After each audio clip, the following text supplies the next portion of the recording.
Buck, what were your thoughts on the comments Max Scherzer made after the game last night? It refreshed me. He just, basically was saying that He was Ethan was starting to tell me about him. I said, well, they'll tell me what they are. yeah, that he wants to have a conversation with the front office about the future of the organization and the path ahead. Certainly, implying that depending on which route the front office wanted to go, would play into whether he wanted to be here or not. Mm-hmm. Just wondering your general thoughts on it. Believe me, Max and I talk a lot. I mean, I'm sure it was in response to some question. It wasn't like he stood up and said, I want to say this, right? I mean, somebody asked him a question, he's going to answer it, I mean, for the most part. But I'm sure that's how he feels. And, Max has made it very clear that he's,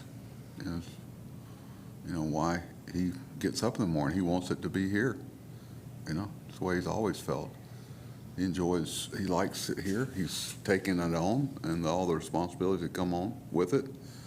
And I mean, y'all talk to him every day, and after he pitches, he's right there. So he's an open book. That's why he's one of my most favorite guys I've had. He's just, he's blatantly honest and frank and loves the banner back and forth. So I'm sure that's how he feels. I'm begrudging somebody feeling what they feel. You don't always have to agree with everything, but you do the respect of that. He's earned it. Yeah, you've had a few trade deadlines with the expanded playoffs. How do you feel having more teams in contention late has changed kind of the fabric of how front offices deal with it and even some of the uncertainty that players have to deal with? Well, it'd be a better question for front office people and ownership of teams around the league, but I just deal with it from the player standpoint. And they're wired that they're always thinking best case scenario. I think we all know from a competitive nature how quick things can change. But you do have to make some tough decisions sometime along the way and take in everything and say, you can't do it on September 1st or 2nd, rather.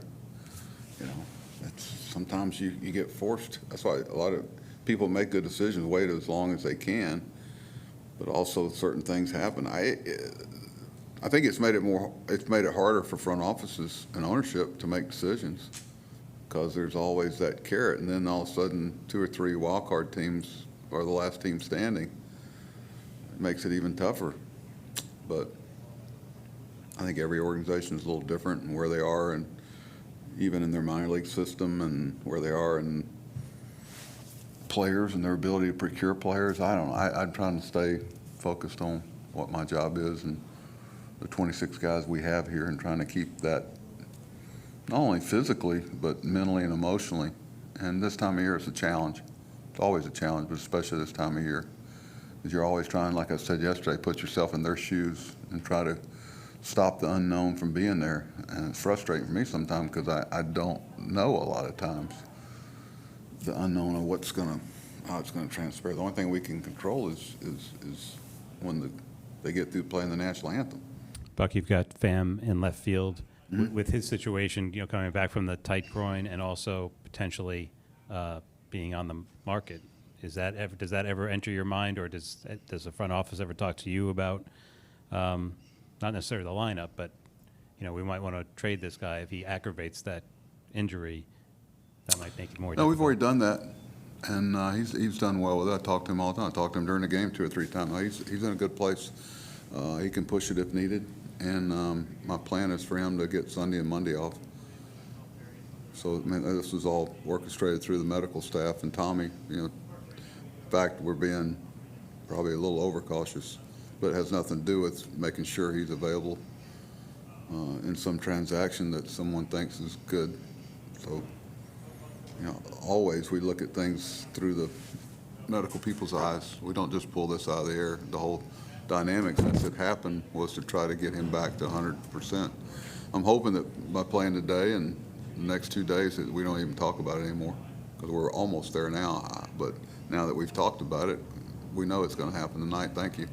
I got home last night and won a couple of tough games, and I'm always thinking about what if. And tomorrow's the day, today's the day, something catapults us. You know, I've seen it. You go through periods where, you know, I've told y'all many times, I'm on an expansion team. And there were a couple of times during the year I said, geez, we may shock the world. We may not lose another game. And then I've been on teams that have won 100 games and one division's going away. And there were times during that season I didn't think we were going to win another game. I mean, this game can make you feel, if you get on that emotional roller coaster. So you ride it when it's good.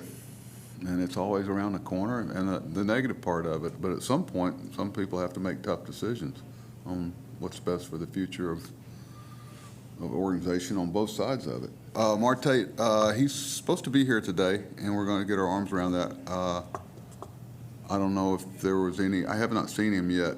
I just don't want to be insensitive to any complications at home or anything. He's got those 3 days if he wants it. He's still officially on the disabled list, the injured list.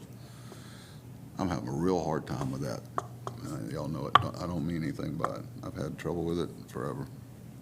They told me he feels a lot better now. He's had 2 people saying the same thing. And if you know some of the background, some of the things that Starling's had to deal with in his life from a medical standpoint, you understand his sensitivity to it, and I am too. He's had to overcome a lot of things that were very tragic that involved medical situations. So I think he's rightfully so very in tune with it. So we feel good that we've been able to eliminate that. And I think, I'm anxious to hear what they say today.